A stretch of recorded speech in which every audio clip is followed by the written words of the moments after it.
Hello everyone, welcome to my YouTube channel English literature zone. आज के video में हम 18th सेंचुरी ड्रामा इस टॉपिक को डिस्कस करेंगे। तो वीडियो शुरू करते हैं। वीडियो अगर आप लोग के लिए हेल्पफुल होता है, आपके सिलेबस का है, आपको समझ में आ गया ना, तो आप लोग वीडियो को लाइक करना, चैनल को सब्सक्राइब करना और कमेंट करके बताना वीडियो आपको कैसा लगा।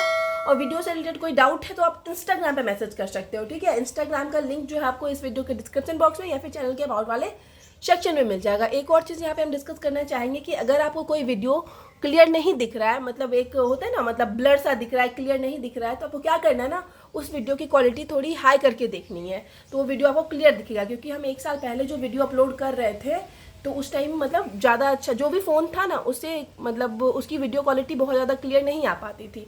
तो इस वजह से अगर आप वीडियो की क्वालिटी बढ़ा के देखोगे तो वो वीडियो आपको क्लियर दिखेगा। अगर कोई वीडियो आपको ब्लर सा क्लियर नहीं दिख रहा है, साफ नहीं दिख रहा है, तो शुरू करते हैं हम इंट्रोडक्शन, ठीक है। 18th century drama was a time of great innovation. 18th century drama जो टाइम था वो एक नई खोज का टाइम था, इनोवेशन का टाइम था, एंड एक्सपेरिमेंटेशन, नई प्रयोगों का टाइम था। And it led the foundation, और यह एक फाउंडेशन रखता है, नींव रखी for many of the form of theatre. Theatre के कई रूपों का इस टाइम नींव भी रखा गया। Unlike the previous periods, unlike it mean previous period से अलग, मतलब 18th सेंचुरी ड्रामा से पहले का जो पीरियड था 16th-17th सेंचुरी, तो उससे बिल्कुल अलग। Where drama was dominated by classical rules. तो क्या होता था 18th सेंचुरी से पहले जो ड्रामा में ना क्लासिकल रूल्स फॉलो किया जाता था, पोइटिक लैंग्वेज को ध्यान में रखा जाता था। आइडियलाइज्ड कैरेक्टर इट मीन्स मतलब कैरेक्टर को बहुत ज़्यादा परफेक्ट दिखाया जाता था, आदर्श एकदम दिखाया जाता था पहले। 18th century drama aim to portray, और वहीं क्या हुआ कि पहले तो ये सब होता था 16th-17th सेंचुरी में कि क्लासिकल रूल फॉलो किया गया, पोइटिक लैंग्वेज ध्यान में रखा गया, आइडियलाइज्ड कैरेक्टर दिखाया गया। 18th century drama aim to portray human nature as it is. 18th century drama क्या होता है कि एम क्या रखता है कि उसका उद्देश्य होता है कि वो क्या करे, ह्यूमन नेचर, इंसान का जो नेचर है ना, उसको एज इट इज, जैसा इंसान का नेचर होता है उसको बिल्कुल उसी तरह पोर्ट्रे करे, चित्रित करे, विथ इट्स फ्लॉज। इसके फ्लॉज इट मीन्स कमियों के साथ, पैशन के साथ, एंड कॉन्ट्राडिक्शन इट मीन्स विरोधाभास के साथ। The characters in 18th century, और जो कैरेक्टर्स यूज किए गए 18th सेंचुरी ड्रामा में, और are often drawn from the middle and lower classes. वो कैरेक्टर्स जो है ना मिडिल और लोअर क्लास से लिया जाता था। And there are situations and conflicts are relevant to the contemporary audience, और जो उन सिचुएशंस दिखाया जाता था उन सारे ड्रामा में, और कन्फ्लिक्ट जो संघर्ष दिखाया जाता था ना, वो रेलिवेंट थे, मतलब मिलते जुलते थे उस टाइम के ऑडियंस से। मतलब ऑडियंस जो है उस ड्रामा के साथ, 18th सेंचुरी के ड्रामा के साथ कनेक्ट कर पाती थी, जो भी लोअर मतलब मिडिल क्लास या लोअर क्लास के ऑडियंस थे। क्योंकि मोस्टली जो है ज़्यादा जो जनसंख्या है, हमेशा से पॉपुलेशन जो है वो मिडिल क्लास और लोअर क्लास वालों की ही है। तो इस वजह से जो है यहाँ पे 18th सेंचुरी ड्रामा से जो ऑडियंस है वो कनेक्ट कर पाते थे उस टाइम के। द डायलॉग इज नेचुरल, जो डायलॉग यूज़ किया जाता था वो नेचुरल होता था। विटी इट मीन्स ह्यूमरस, हास्य होता था, एंड सटारिकल इट मीन्स व्यंग्यात्मक होता था, मतलब ड्रामा के थ्रू व्यंग्य किया जाता था। Reflecting the influence of comedy of manner, जो कि एक तरह से इन्फ्लुएंस, प्रभाव दिखाता है कॉमेडी ऑफ मैनर्स का, क्योंकि इससे पहले कॉमेडी ऑफ मैनर्स ही एज ए ड्रामा के फॉर्म में यूज़ किया जाता था। Oliver Goldsmith and Richard Brinsley Sheridan, ठीक है। Were two prominent figure, prominent it means हो जाता है प्रमुख figure, who continue to enrich the dramatic literature by their production. यही दोनों सिर्फ दोनों मतलब फेमस राइटर हैं जो कि कंटिन्यू रखे, मतलब लगातार क्या किए, ड्रामेटिक लिटरेचर जो नाटकीय साहित्य है उसको समृद्ध बनाए रखे अपने प्रोडक्शन के थ्रू। मतलब यही दोनों की राइटिंग के थ्रू 18th सेंचुरी का जो ड्रामा वाला पीरियड था वो काफ़ी ज़्यादा फला फूला, मतलब इन दोनों का बहुत बड़ा योगदान माना जाता है 18th सेंचुरी ड्रामा में। वह decline of drama in 18th century, mainly जो 18th सेंचुरी है ना वो डिक्लाइन ऑफ ड्रामा के लिए जाना जाता था, कि इस टाइम में ड्रामा अचानक से गायब सा हो गया, मतलब उसका जो है पॉपुलैरिटी घटते गया। क्योंकि 18th सेंचुरी में ना नॉवेल इंट्रोड्यूस करवाया गया। सारे जो प्रसिद्ध ऑथर सब थे ना, जो राइटर थे, वो मतलब ड्रामा को छोड़ के क्या किए, नॉवेल्स की तरफ मुड़ गए। और 18th सेंचुरी ऐसे एज ऑफ प्रोज के रूप में भी जाना जाता है। तो 18th सेंचुरी नॉवेल पे तो हम ऑलरेडी वीडियो बना रखे हैं। तो किस तरह से देखते हैं कि किस तरह से ड्रामा जो है इस टाइम डिक्लाइन हुआ, मतलब गिरा। During the 18th century drama steadily decline, मतलब तीव्रता से ड्रामा में गिरावट आई इस time. There are 2 main reasons in decline of drama, drama के में जो गिरावट आई उसका 2 मेन रीजन है। Puritans close the theatre in that age, उस टाइम क्या हुआ ना, प्यूरिटन एक तरह से हम बोल सकते हैं एक रिलीजन था, तो वो लोग क्या किए ना, क्लोज थिएटर को बंद कर दिया। And decline of drama started from there, और उसी समय से ड्रामा का डिक्लाइन होना वही ड्रामा में गिरावट आना शुरू हो गया। सेकेंड रीजन वॉज, और जो दूसरा कारण था, लाइसेंसिंग एक्ट लाया गया ऑफ 1737 में लाइसेंसिंग एक्ट लाया गया, which curtailed the freedom of expression of dramatist, जो कि फ्री कर्टल्ड इट मीन्स एक तरह से हम लोग बोल सकते हैं कम करता है, घटा देता है एक तरह से एक्सप्रेशन ऑफ ड्रामाटिस्ट मतलब जो भी कुछ प्ले करता है ना, तो उसको एक लाइसेंस बनवाना पड़ता, तो उस वजह से ना यहाँ पे ड्रामाटिस्ट का फ्रीडम कम हो गया एक्सप्रेशन का, तो इस वजह से भी इस टाइम जो है ड्रामा डिक्लाइन हुआ, मतलब ड्रामा की जो पॉपुलैरिटी है वो घटती गई।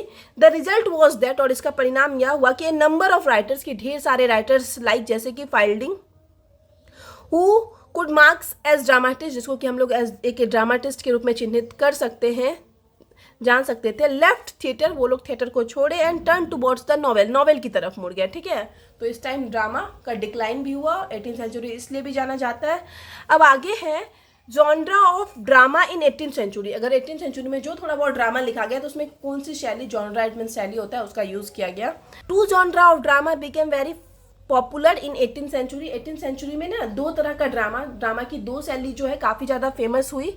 तो यहाँ पे आप मतलब नोटिस कर रहे होगे कि हम जो है ना बहुत मतलब छोटा छोटा स्टांजा यूज़ करने की कोशिश की है, तो आप भी एग्जाम में कोशिश करना। हो सकता है हम कुछ वीडियो में छोटा छोटा स्टांजा नहीं यूज किए हैं पहले वाले वीडियो में, बट अब हम कंटिन्यू कोशिश करते हैं तो एग्जाम में ना मतलब बहुत बड़ा स्टांजा एक साथ ना हो, मतलब 1-1.5 पेज का स्टांजा कंटिन्यू चला जा रहा है, तो वैसा ना हो, उसको अवॉइड करना। अगर हम ऐसा पहले वीडियो अपलोड किए भी हैं तो उसको आप शॉर्ट करने की कोशिश करना, और ऐसे पॉइंट वाइज बनाने की कोशिश करना, ताकि टीचर का भी ध्यान जाए, उसको भी लगे कि आप अच्छे से लिख रखे हो।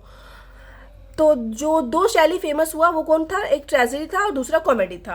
अब ट्रेजेडी के बारे में पढ़ लेते हैं। In the field of tragedy, अगर हम ट्रेजेडी के फील्ड क्षेत्र की बात करें तो टू अपोजिंग ट्रेडिशन, दो अलग परंपरा, romantic and classical exercise their influence on the dramatist. तो ये दोनों परंपरा, ये दोनों ट्रेडिशन जो है अपना प्रभाव डालते हैं उस टाइम के ड्रामाटिस्ट पे। The romantic tradition was the Elizabethan way of writing tragedy. Romantic tradition जो था वो एलिजाबेथन वे, मतलब एलिजाबेथन पीरियड जो है 18th सेंचुरी से पहले का पीरियड है, तो वही वाला तरीका जो है ना रोमांटिक ट्रेडिशन में फॉलो किया गया। जिस तरीके से एलिजाबेथन एज में लिखा जाता था ट्रेजेडी, वही वाला तरीका रोमांटिक ट्रेडिशन में फॉलो किया गया।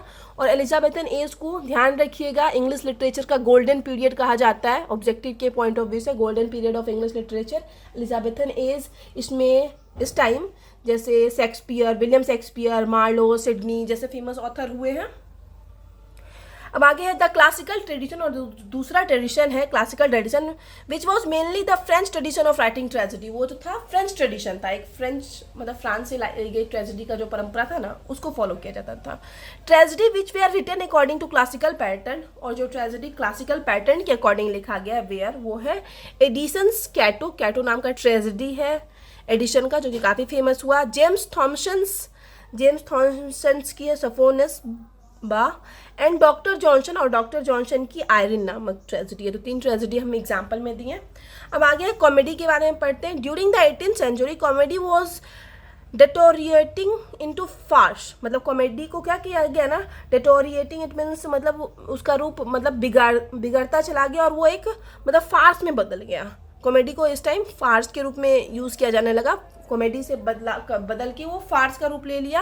One of the main feature, और दूसरा जो अलग मेन फीचर है, प्रमुख फीचर है इस पीरियड का, is rise of sentimental comedy, कि एक तरह की कॉमेडी सेंटिमेंटल कॉमेडी भी इस टाइम उदय हुआ। 18th सेंचुरी में ही सेंटिमेंटल कॉमेडी का उदय हुआ, which emphasised emotions and moral uplift over wit and satire, जो कि क्या करता है, विट एंड सटायर, बुद्धि और व्यंग के स्थान पर इमोशन इट मीन्स भावनात्मक और नैतिक उत्थान पर जोर देता है। ठीक है, अब आगे sentimental comedies often featured virtuous character. Sentimental comedy में ना वर्चुअस कैरेक्टर्स का यूज किया जाता था, मतलब अच्छे गुण वाले कैरेक्टर्स को दिखाया जाता था।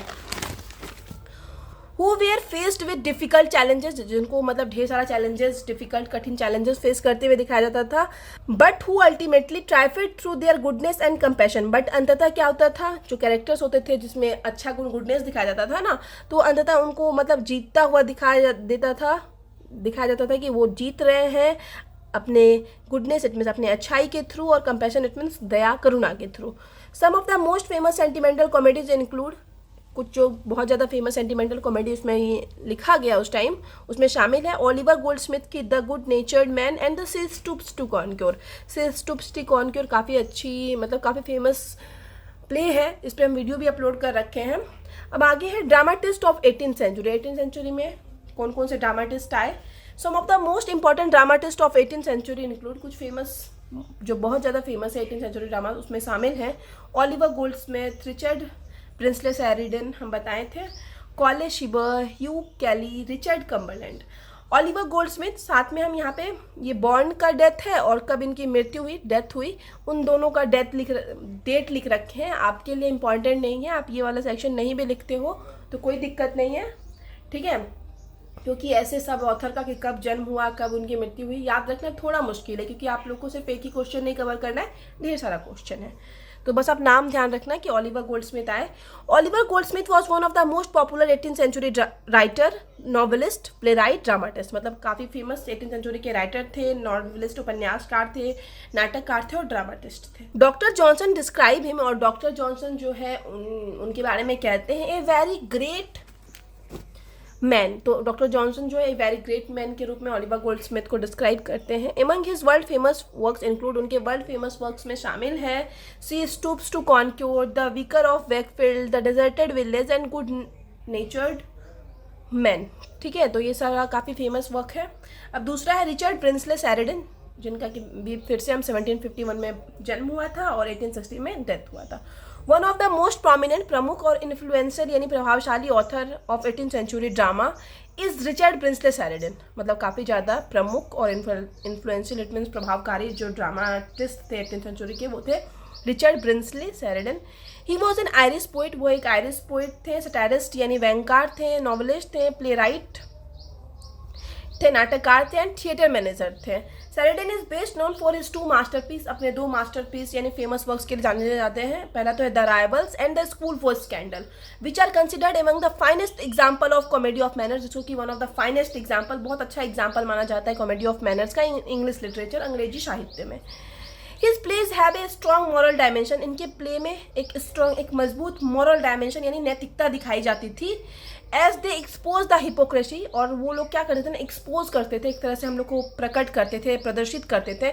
हिपोक्रेसी इट मीन्स एक पाखंड दिखाते थे, वैनिटी इट मीन्स घमंड दिखाते थे, एंड करप्शन इट मीन्स भ्रष्टाचार दिखाते थे of the aristocratic society of his time, अपने टाइम के एरिस्टोक्रेटिक सोसाइटी इट मीन्स पैसा वाला जो सोसाइटी होता था, जो अपर क्लास का लोग होता था, तो उनके घमंड, भ्रष्टाचार और एक तरह से पाखंड यानी दिखावा को दिखाते थे। अब आगे कॉले शिबर, ये भी 1671 में इनका बर्थ हुआ और 1751 में इनका डेथ हुआ।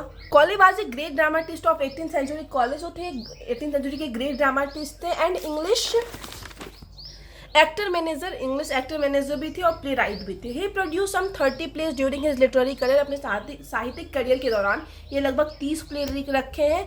हिज फेमस वर्क्स आर, उनका जो फेमस वर्क्स है वो है the careless husband, she would and she would not, love makes a man and provoked husband. In 1696 में Colley inaugurated a dramatic sub genre, मतलब कॉले जो है इनॉग्रेटेड इट मीन्स हम लोग बोल सकते हैं उद्घाटन किए एक नाटकीय सब जॉनरा यानी उपशैली की सेंटिमेंटल कॉमेडी। ठीक है, सेंटिमेंटल कॉमेडी कौन इनॉग्रेट किए तो याद रखिएगा कॉले शिबर जो थे वही इनॉग्रेट किए। अब आगे है ह्यू कैली। ठीक है, ह्यू कैली जो है 1739 में इनका जन्म हुआ और 1777 में इनका डेथ हुआ। Hugh Kelly was an Irish dramatist, ये भी आयरिश ड्रामाटिस्ट और पोएट थे। He ultimately known for his stage play, अपने मेनली जो है प्रमुखता जो है स्टेज प्लेज के लिए जाने जाते थे, सच है जैसे कि फॉल्स डेलिकेसी और a word to the wise. अब आगे है रिचर्ड कम्बरलैंड के बारे में, ये आखिरी ऑथर है जिनका कि जन्म 1732 में हुआ और डेथ जो है 1811 में हुआ।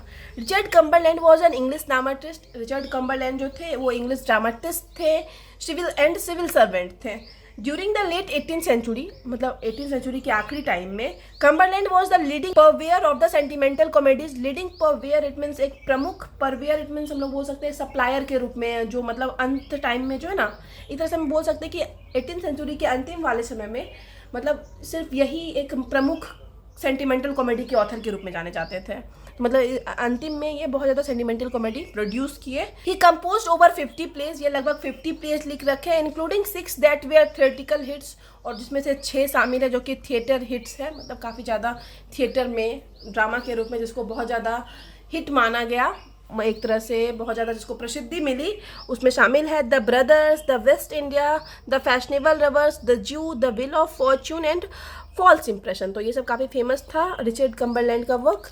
अब आगे आखिरी यहाँ पे नोट्स खत्म हो जाएगा, आप लोग का कंक्लूजन है। ठीक है, निष्कर्ष 10 वी कैन से दैट, तो इस प्रकार हम लोग कह सकते हैं कि ड्यूरिंग द 18th सेंचुरी, कि 18th सेंचुरी के समय only a few remarkable dramatist came out, कि सिर्फ कुछ ही ड्रामाटिस्ट जो हैं कैम आउट यानी आए। As a matter of act, अगर हम एक्ट की बात करें तो the play written during 18th century, जो प्ले लिखा गया 18th सेंचुरी के time, fail to produce an indelible effect on the common mass. Common mass मतलब जो सामान्य लोग थे ना, उस पर अपना छाप छोड़ नहीं पाया, एक अमिट कभी ना मिटने वाला छाप वो नहीं छोड़ पाया 18th सेंचुरी में जितना भी प्ले लिखा गया।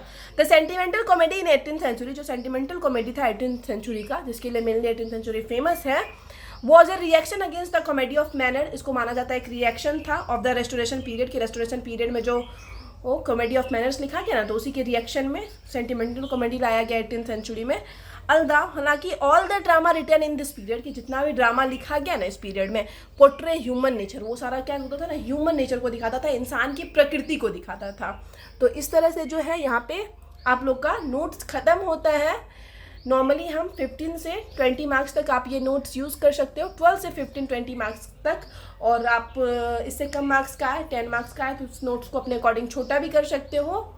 तो वीडियो यहाँ पे जो है ख़त्म होता है। वीडियो अगर आपको अच्छा लगा, आपके लिए हेल्पफुल है ना, तो आप लोग वीडियो को लाइक करना है, चैनल को सब्सक्राइब करना और कमेंट करके बताना वीडियो आपको कैसा लगा।